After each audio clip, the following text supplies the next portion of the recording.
As we look into our OL rain here, the rain picking up. I know the last few weeks it's been relatively quiet for our ladies who now play back in Seattle once again. In team-related news, Alana Cook, Sofia Huerta, Rose Lavelle were all called into the U.S. Women's National Team January camp. It is the first national team camp of this year, lasting from the 19th to the 28th, so that's starting off relatively soon here. And then we get into some of the more interesting things. The Reign obtained the rights to Alyssa Malonson, from the North Carolina Courage.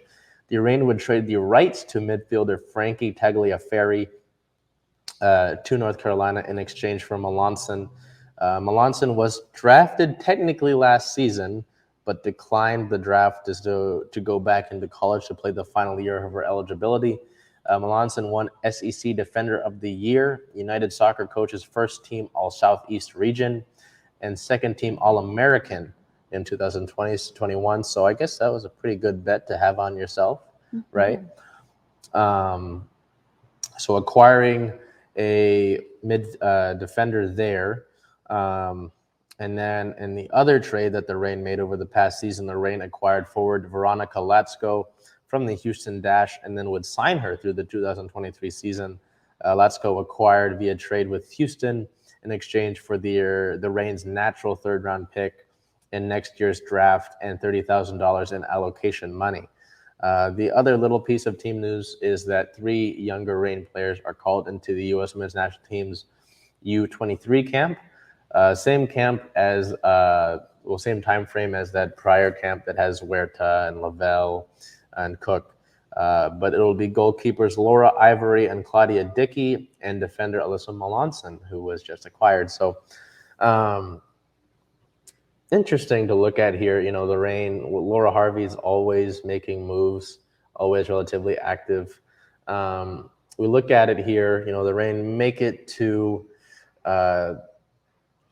get us the second seed last season, right? Get a home playoff game, fall to Washington, who eventually wins the title. You keep the key players in this team. Jess Fishlock, the MVP, Bethany Balser, Megan Rapinoe, Lauren Barnes. You know, you got a lot of the key players still here. I think the only players that Seattle lost of note were Kristen McNabb and Danny Weatherholt via the expansion draft. So, again, we talk about the Sounders and their consistency. The Reign haven't had necessarily that, but I would say last season's a good indicator. You know, you got so much talent in this team, and they really gelled. It was a really tough year with the scandals that took place around the league. Obviously, still dealing with the pandemic, but this team was really able to rally together. I remember after the Washington game, I asked Megan Rapinoe, "What are your thoughts on this group as a whole? You know, being able to rally from being bottom of the table and then coming all the way up to second place." And she said it was a really special group, one of the better groups she's been a part of, and that's saying something. A woman who's been involved with, you know, so much success in her career. If I have to ask you again about expectations, you know, knowing what you do from last season, and then knowing that you keep a good amount of the core group, the Reign have never won a title, like an NWSL championship. They've won the Shield a few times, which is fine and all. Regular season's great, but ultimately you play to win titles, right? You play to win trophies. Do you have any expectation, I would say, looking into preseason, as preseason starts on February 1st?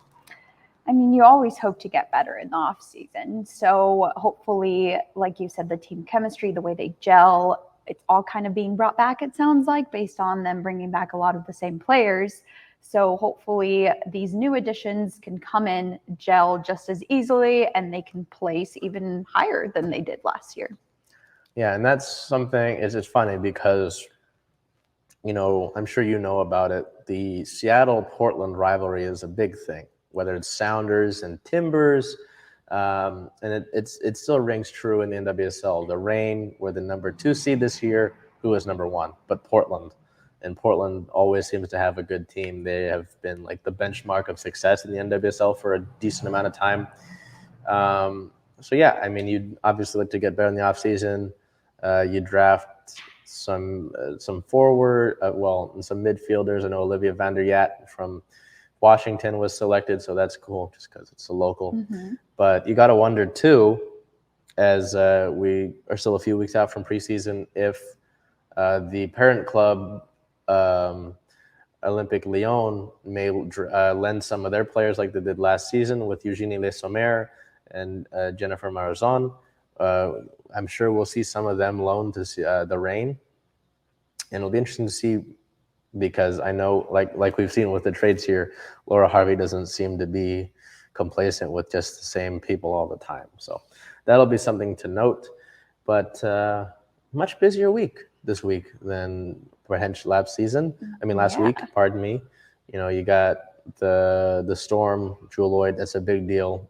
How that plays out, we'll probably hear more of that as WNBA free agency has begun. The Seahawks kind of done for a bit. I'm sure we want to address some free agents, so I think we'll do that next week.